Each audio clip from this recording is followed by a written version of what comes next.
The net is cast wide, but the judgment is personal. Our text today is the Gospel of Matthew, chapter 13, 47 through 50. And good afternoon, everyone. Have you ever noticed that Jesus often took these ordinary things and used them to teach extraordinary truths?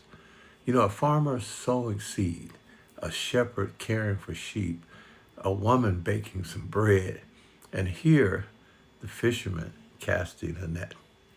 To those listening that day, there was nothing unusual about a drag net. It was a large net cast into the sea, sweeping through the water and gathering everything in its path. There was good fish, bad fish, large fish, small fish. It made no distinction. So Jesus said, "The kingdom of heaven is like that." That statement should arrest our attention because it tells us something about God's grace and something about God's judgment. The net is cast wide, but the judgment is personal. That brings us to our first point this afternoon. The gospel invitation is for everyone. Quote, a net gathered fish of every kind. The gospel excludes no one. It reaches out to the successful and to the people who are struggling, to the educated and to the uneducated, the rich and the poor, the addicted and the sober, the religious and the irreligious. God's invitation is not limited by our past failures or our present circumstances. Jesus commanded his disciples in the Gospel of Mark to preach the gospel to every creature.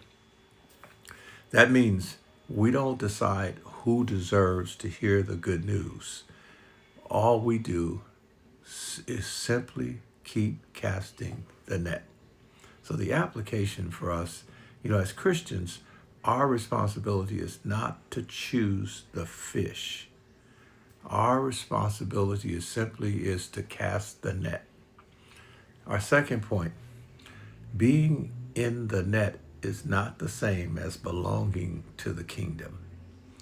Every fish was in the same net, but not every fish remained. That is one of the sobering truths of this parable.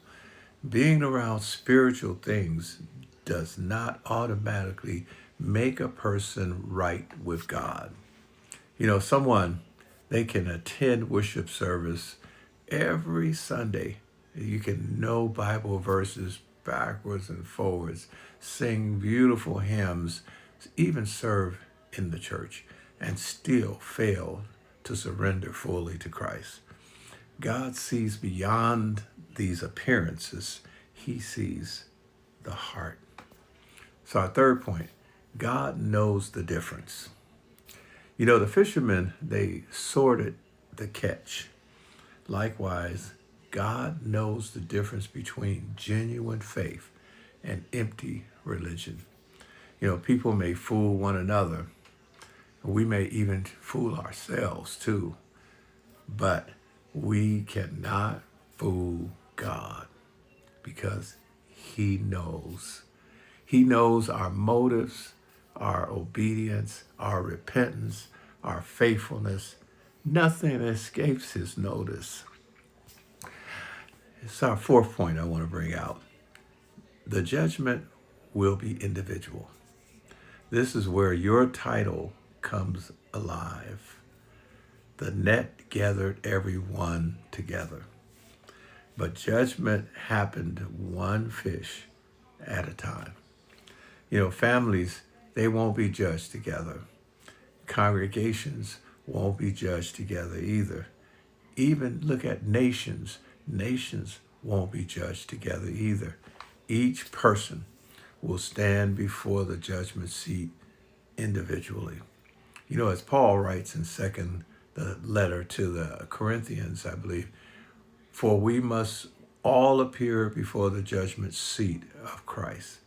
On that day, God won't be asking, what church did you attend? He will ask, in effect, Did you faithfully follow my son? Very simple, huh?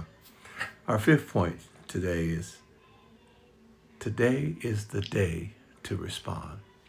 The beautiful thing about this parable is that the sorting hasn't happened yet. The net is still in the water. The invitation is still open. Grace is still available. Mercy is still extended. But there will come a day when the net reaches the shore. Then the opportunity to choose will have passed. That is why the gospel calls us to obey Christ now, not later. So, in my conclusion today, the drag net remains and reminds us of two wonderful truths. First, God's grace reaches further than we often imagine. And second, God's judgment is more personal than we sometimes realize. The net is still being cast today.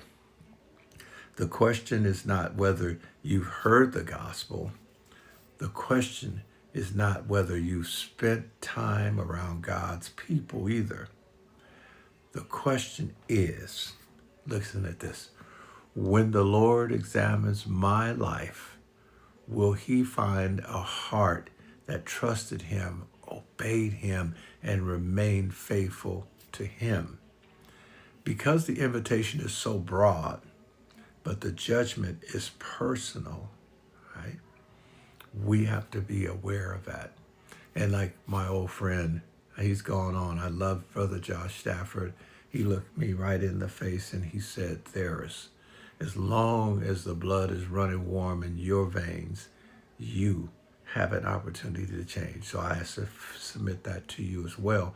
And I want to thank you again for allowing me into this space with you. And I pray that God will continue to richly bless you and keep you until the next time that we talk, God willing.